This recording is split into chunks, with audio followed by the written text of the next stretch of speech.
a fé, a utopia, ela se pauta por aquilo que a gente quer ver realizado, né? Então, do ponto de vista da subjetividade, assim, deixa eu pensar, eu e Valesca aqui papeando, não é só eu e Valesca aqui papeando. Quando eu penso, e aqui, botando nós os dois numa bolha, não somos só nós dois, nós somos pelo menos 4. Tá? Porque tem quem eu penso que sou, quem eu digo que sou, e quem a Valesca diz que eu sou, como a Valesca me vê. E quem a Valesca acha que é, e quem eu acho que a Valesca é. Então, quando tu tem 2, tu não tem 2, tu tem 4. Pelo menos. E considerando que, além desses 2, desses 4, na verdade, ainda tem tudo aquilo que eu quero ser e que eu quero que a Valesca seja, para além daquilo que ela consegue ser, e, ao lado disso, tudo aquilo que a Valesca quer ser, a despeito daquilo que ela pensa que é, e tudo aquilo que eu quero que ela seja, eu já tenho 6. Tá? E eu já tenho 8. E a gente vai proliferando, e a gente vai crescendo nisso. Então, essa ideia é de que a gente se constrói, a gente constrói o mundo na direção de uma utopia, sempre projetando para um horizonte que vai se afastando. E a gente vai sempre proliferando. O que sobra nesse lugar? Sobra uma discussão que é uma hora mais profunda, não o pileque, ou lá não sei das quantas, crise existencial, assim, quem sou eu? Para que eu existo? Aquelas perguntas mais clássicas que a gente se faz tentando chegar no quê? No universal. O que é eu?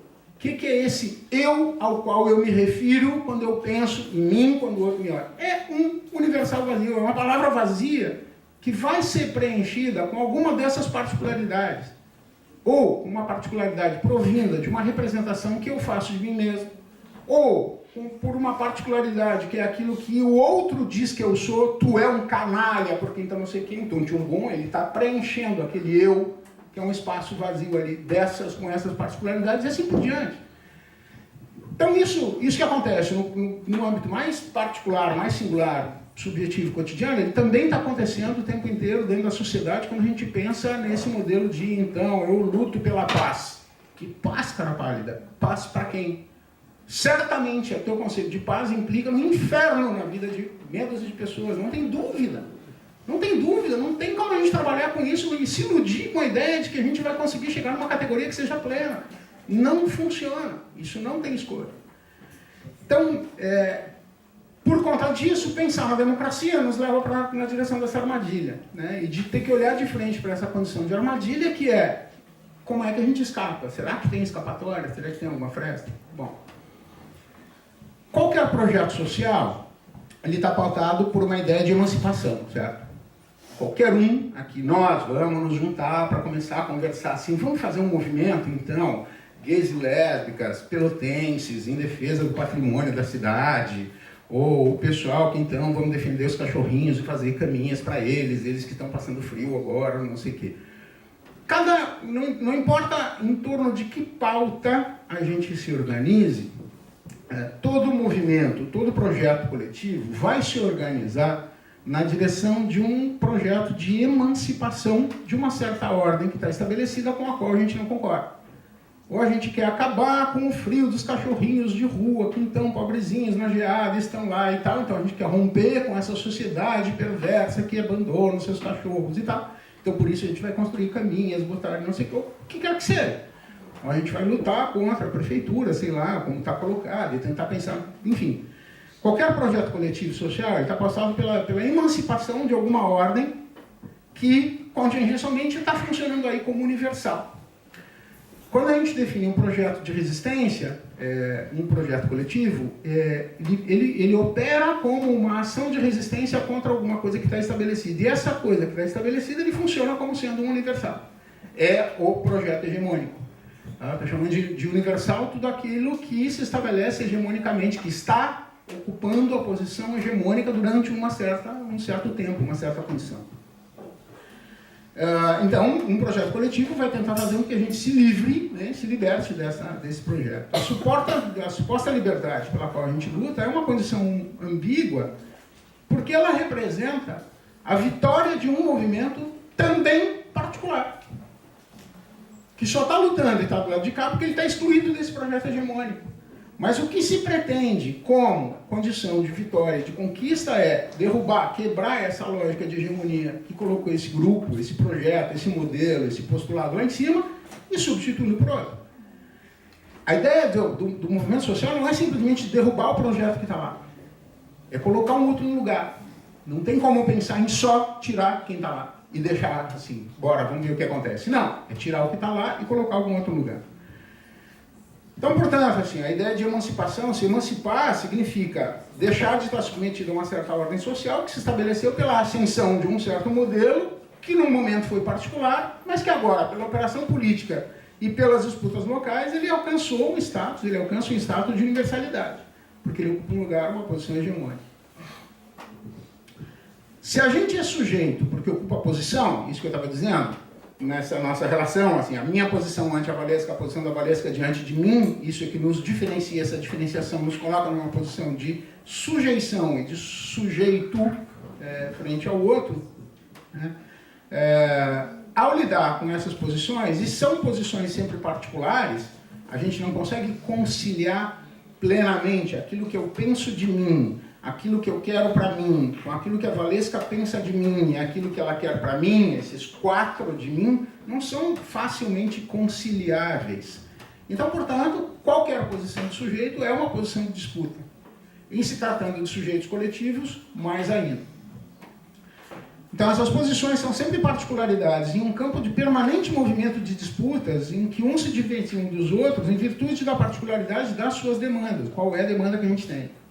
Se a gente consegue se dirigir contra um ponto que é exterior àquilo que nos constitui como particulares, ou seja, a gente vai contra o projeto que está estabelecido, nós queremos derrubar o PSDB do governo, muito bem, a gente consegue fazer algumas alianças, que são justamente essas cadeias de equivalência de demanda, em que temporariamente eu vou renunciar à minha bandeira de gay, eu vou renunciar à minha bandeira de protetor dos cachorrinhos, eu vou renunciar à minha bandeira de lutar por mais horas de não sei o que, de folga no fim de semana, vou renunciar à minha bandeira, outras que significam particularidades, em favor de me alinhar a outros grupos que também vão renunciar temporariamente às suas demandas específicas, porque a gente vai se juntar em torno de uma demanda comum, que é derrubar quem está no poder. Então, o movimento de oposição, ele acaba se constituindo na ordem democrática na tentativa de estabelecer uma cadeia sólida o suficiente de equivalências entre as demandas específicas de diferentes coletivos para tentar alterar a ordem hegemônica estabelecida. Esse é o lance. Só que, como não se trata simplesmente de derrubar quem está no poder, e sim de colocar um outro projeto no poder, o projeto que a gente vai colocar no poder deriva de uma dessas condições particulares, de uma dessas particularidades, que não necessariamente é a minha. E que, eventualmente, quando ele chegar lá, a despeito de eu ter trabalhado pela construção dessa trajetória que vai fazê-lo chegar nesse lugar, não necessariamente ele vai assegurar a minha permanência dentro desse projeto. Quando a gente trabalha com a ideia de governabilidade, não é a governamentalidade que a Valesca está falando, mas de governabilidade, ou seja, como é que espécie de alianças a gente vai fazer na base de um movimento político de tal maneira que eu consiga construir um projeto coletivo. Estamos falando, tá, bora descer, escadinha, lá, botar o pé no chão.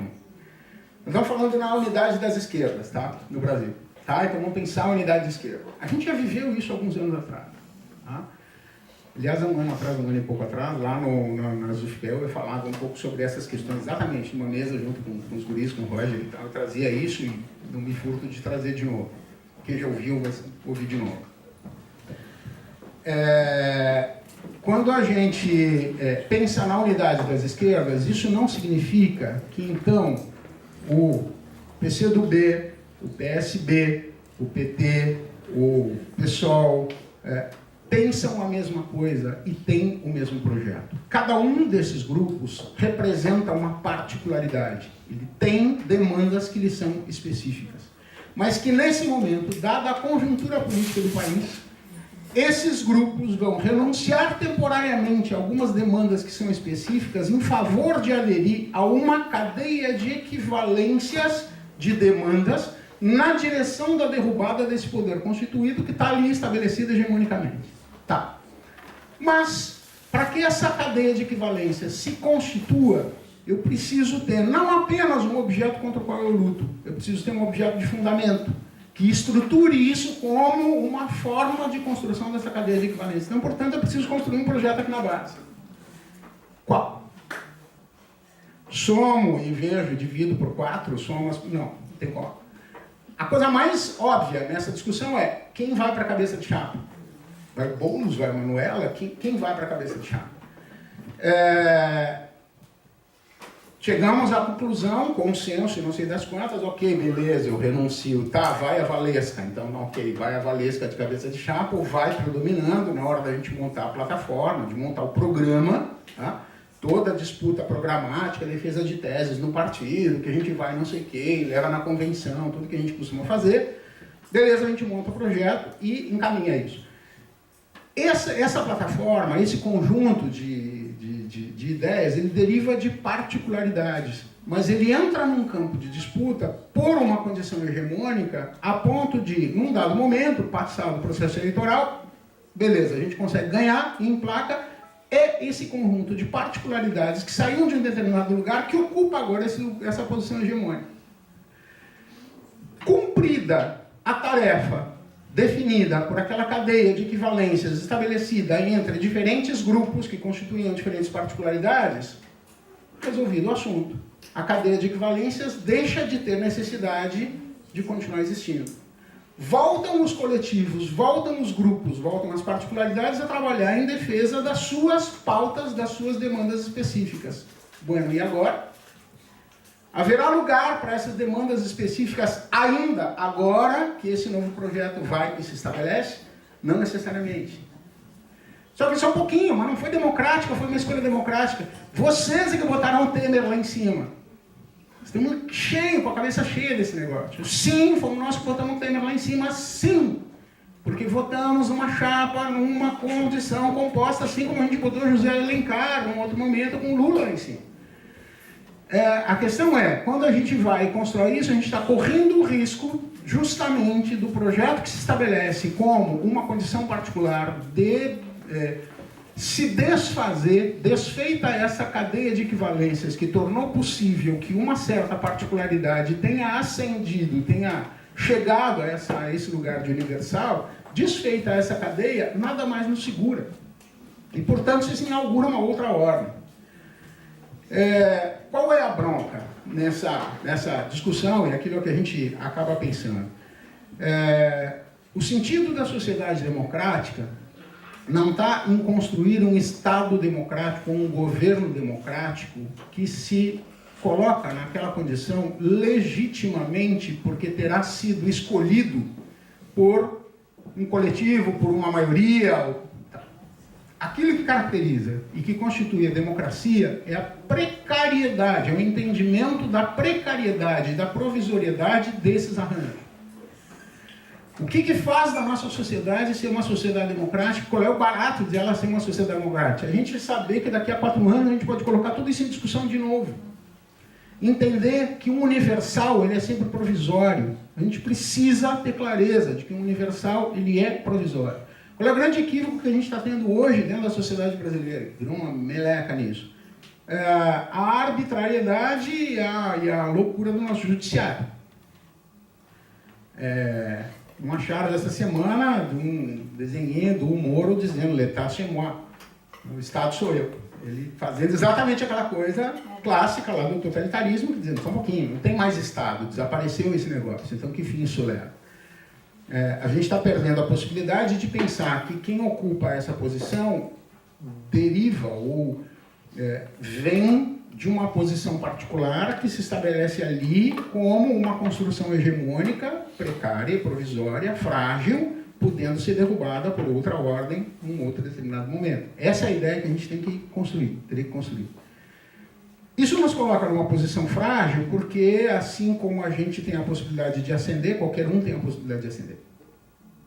E também já falei isso mais de uma vez, assim, o risco de uma sociedade pautada na tolerância e na aceitação do diferente, é que eu vou ter que, lá pelas tantas, aceitar também o intolerante. Também tenho que lidar, acabar tendo que lidar com a razoabilidade ou com a plausibilidade de um pensamento que é intolerante. Porque a perspectiva do direito, como ela foi construída entre nós, que é o meu direito, vai da minha liberdade, vai até onde começa a liberdade do outro, é uma falácia, é um engodo que nos fez chegar nesse lugar que é termos que engolir esse sapo e não ter que se colocar frente a esse outro como um outro que eu quero aniquilar, eu quero destruir esse cara. Então, eu não devo pensar no outro meramente como um adversário, mas pensar no outro como um inimigo.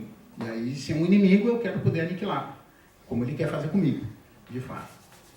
Bom, o que eu quero dizer? Então, essa ideia de que o universal ele sempre funciona como um horizonte incompleto, são as particularidades que vão se arranjando aqui nesse meio o tempo inteiro, exatamente por isso pensando desse jeito. E a democracia, ela acaba aparecendo como essa forma de organização que se caracteriza sempre pela incompletude, pela provisoriedade. Uma vez que o seu desenho de um regime democrático, ele sempre resulta da ascensão de uma particularidade à condição de projeto hegemônico. Democracia não é unanimidade, e nem deriva da coincidência absoluta entre demandas e projetos que são particulares, mas de um processo no qual um projeto coletivo se estabelece pela exclusão provisória de outro. O que se chama de democracia é, antes, um modo de funcionamento de uma sociedade do que um estado de uma sociedade. A democracia não é o estado de coisas, mas sim o processo, o modo de funcionamento dela.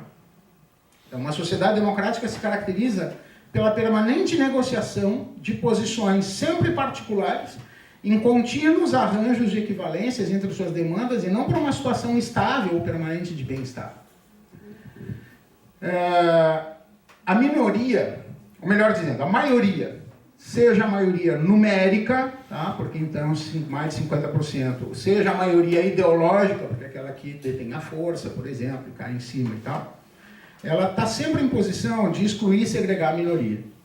Portanto, a democracia não é uma alternativa viável para se pensar a superação da desigualdade. Isso também é um outro engodo que a gente carregou.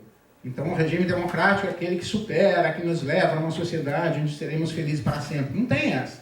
Por quê? Porque a raiz da democracia está pautada exatamente na desigualdade, na assimetria. Então, não tem como. O modelo democrático ele não supera a desigualdade, ele não supera a assimetria. Ela é o modelo mais razoável que a gente encontrou até hoje. Ele é o mais plausível dentro do que a gente conhece, dentro do que a gente tem, para promover transparência do jogo político.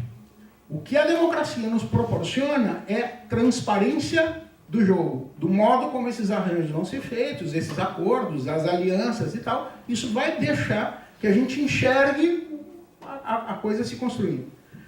Então, a ideia é que o projeto que se estabelece por efeito de um processo democrático é um horizonte sempre imóvel, sempre precário, sempre provisório, que resulta da exclusão de uma cadeia ou mais ou menos definida, de demandas equivalentes, cada vez que ele chega lá naquela posição. A cadeia, quando ele assume uma posição de poder, uma posição hegemônica, a cadeia se desfaz e, portanto, os grupos perdem a construção. Perdem a consistência daquela aliança que estava ali estabelecida. Então é por isso que a gente não tem segurança e a gente, de alguma maneira, aos olhos de um marciano que desce da nave e vem tentar entender o que aconteceu no Brasil em 2016, quando do impeachment, quando a gente enxergou, e aqui eu não estou fazendo meramente um juízo de valor, mas simplesmente, ainda que eu não quisesse, eu faço, mas não porque eu queira, mas é absolutamente estranho, em 2016, a gente enxergar, por exemplo, PSOL e PSTU pedindo fora Dilma. Quando eram base, quando eram aliança de base. Por quê? Porque se entendia que o projeto democrático tinha se falido e tal, e não sei das quantas e tal.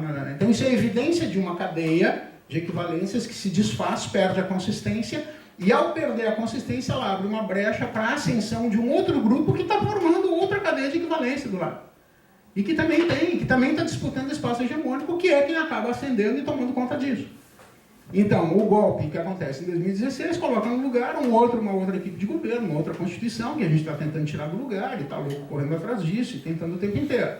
E está de novo tentando agora construir isso de uma outra maneira e tal, e a gente acaba, parece que a gente comete os mesmos erros.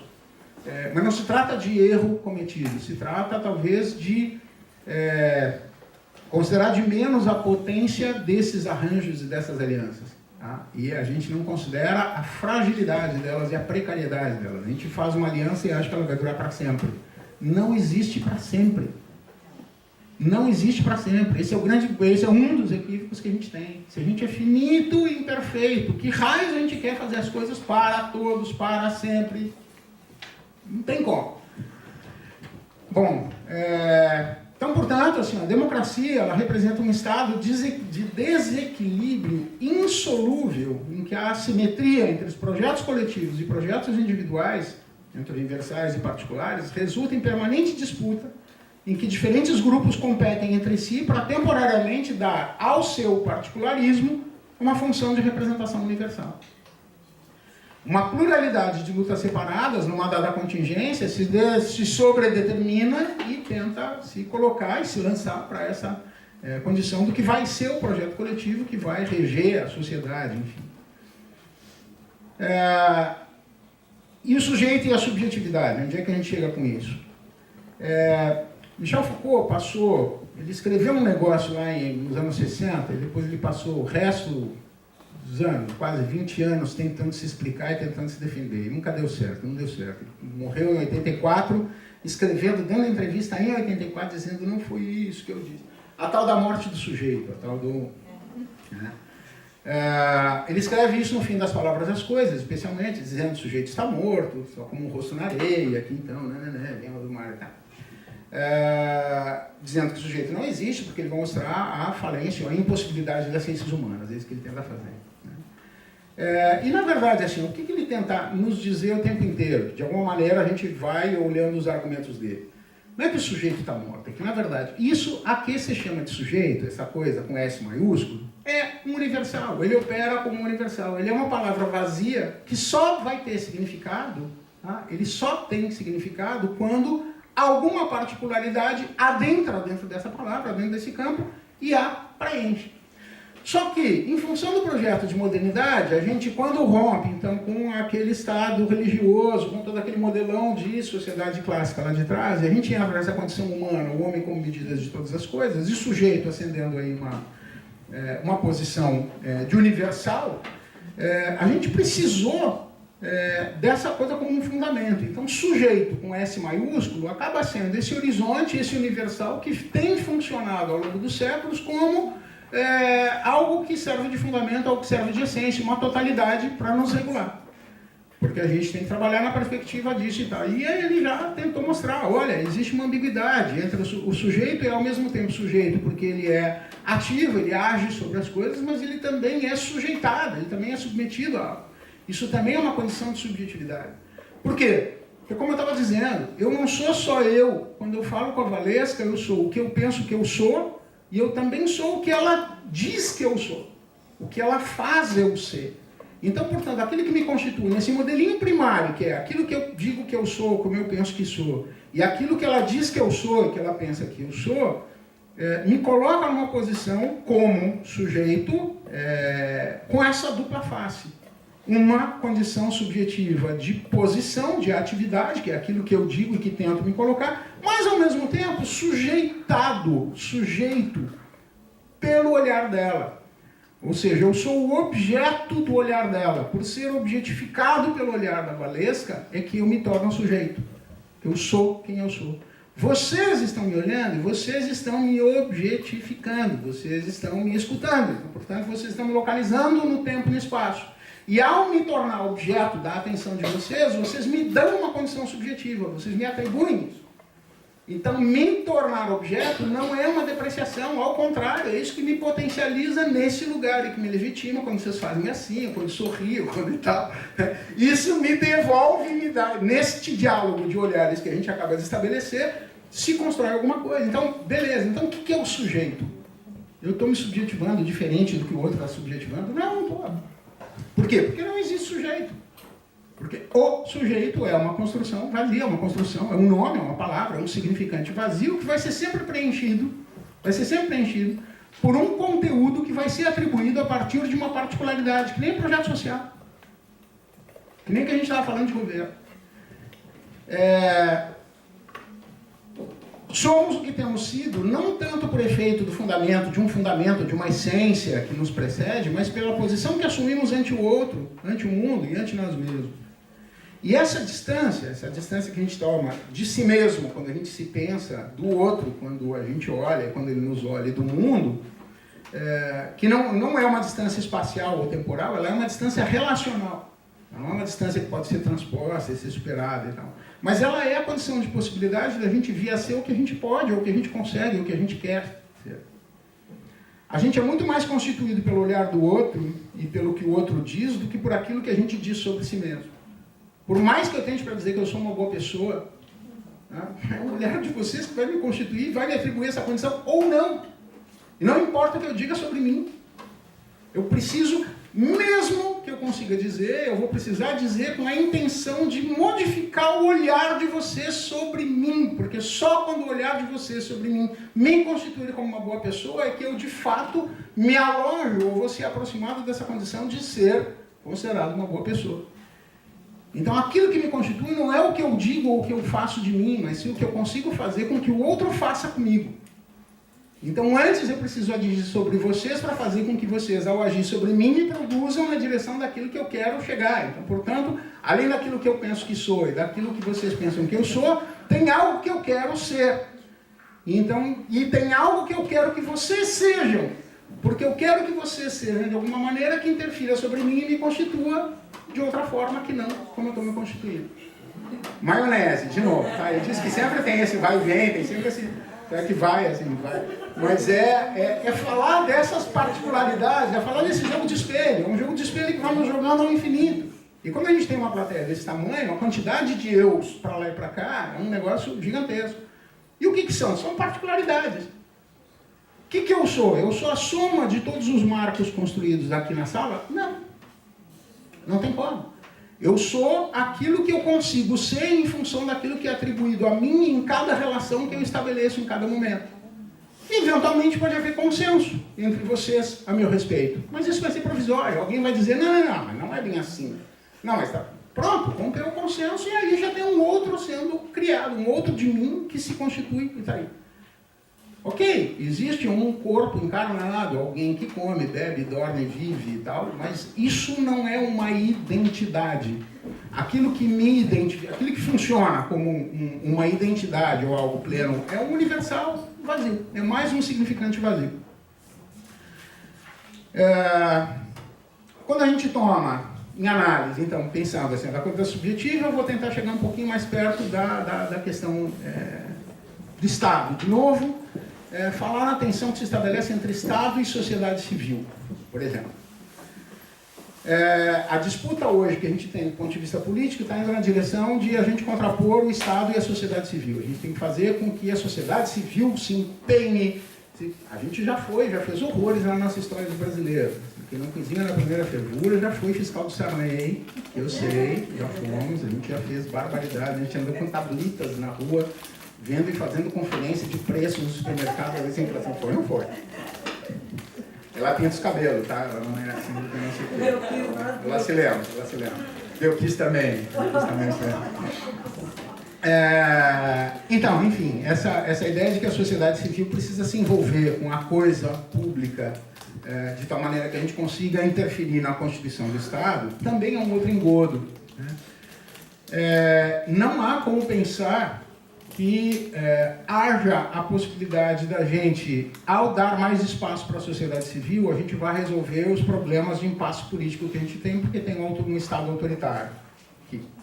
Obrigado. Por quê? Porque aquilo que constitui Estado é designado por uma palavra que ela mesma é um significante que é vazio. Ele precisa ser preenchido por um projeto, por um significado que é um projeto de uma particularidade, seja de um partido, seja de um grupo, seja de uma coalizão. E sociedade civil, da mesma maneira. A palavra, a expressão sociedade civil designa alguma coisa que não existe como fundamento, não existe um fundamento da sociedade civil. Existem arranjos possíveis de grupos e de coletivos que vão, a todo momento, fazer emergir uma onda de demanda, uma onda de manifestação para ocupar esse lugar. Né? Então, portanto, assim, ó, quando a gente fala numa nação, o que é a nação brasileira? O Estado nacional, porque nós, a nossa nacionalidade, a nação ou a sociedade civil, são palavras vazias.